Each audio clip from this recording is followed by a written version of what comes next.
नमस्कार विद्यार्थी मित्रांनो, एक्सप्लोरिंग करिअर सेंटर या यूट्यूब चॅनलमध्ये तुमचं सर्वांचं स्वागत आहे। डायरेक्टरेट ऑफ आयुष संचालनालय महाराष्ट्र राज्य यांच्या आस्थापनेवर काही जागा निघालेल्या आहेत, तर कुठली पदं आहेत, त्यांचं क्वालिफिकेशन काय आहे याबद्दलची डिटेल माहिती आजच्या व्हिडिओमध्ये आपण बघणार आहोत। तत्पूर्वी तुम्ही आमच्या चॅनलला नवीन असाल, अजूनही चॅनल सबस्क्राईब केलं नसेल तर कृपया सबस्क्राईब करा। निवासी वैद्यकीय अधिकारी आयुष संचालनालय गट ब वैद्यकीय शिक्षण व औषधी द्रव्ये विभाग यांच्याकडून ही ॲड इथे प्रसिद्ध झालेली आहे। परीक्षेचे टप्पे असतील लेखी परीक्षा 200 गुणांची आणि मुलाखत 50 गुणांची असणार आहे। विषय आयुर्वेद वैद्यकीय ज्ञान व रुग्णालयांशी संबंधित घटक असणार आहेत। मराठी इंग्रजी माध्यम।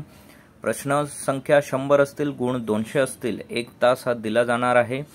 काठिण्य पातळी पदवी दर्जाची असेल आणि MCQ असतील बहुनिष्ठ बहुपर्यायी अशा पद्धतीने असतील क्वेश्चन्स। नकारात्मक गुण 1/4 निगेटिव्ह मार्किंग हे असणार आहे। 25% मार्क्स हे चुकीच्या प्रश्नाला कट केले जाणार आहेत।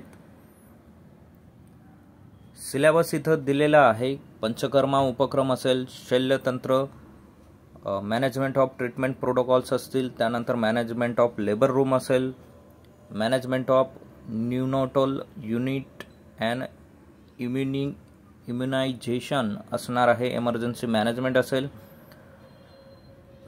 स्वास्थ्य वित्त अँड नॅशनल हेल्थ प्रोग्राम असेल, योगा थेरपी असेल, तर हे सब्जेक्ट रिलेटेड ज्ञान सुद्धा इथे देण्यात आलेलं आहे। सो हा सिलेबस असणार आहे। जे विद्यार्थी यासाठी अप्लाय केला असेल त्यांनी या पद्धतीने प्रिपरेशन करणं गरजेचं आहे। mahaayush.gov.in या वेबसाईटवर जाऊन बाकीची माहिती तुम्ही घेऊ शकतात। असेच नवनवीन आणि अपडेटेड व्हिडिओ मिळवण्यासाठी आमच्या चॅनलला सबस्क्राईब करा, व्हिडिओला लाईक करा आणि योग्य त्या विद्यार्थ्यांपर्यंत ही माहिती पोहोचवा। थँक्यू, धन्यवाद, जय हिंद।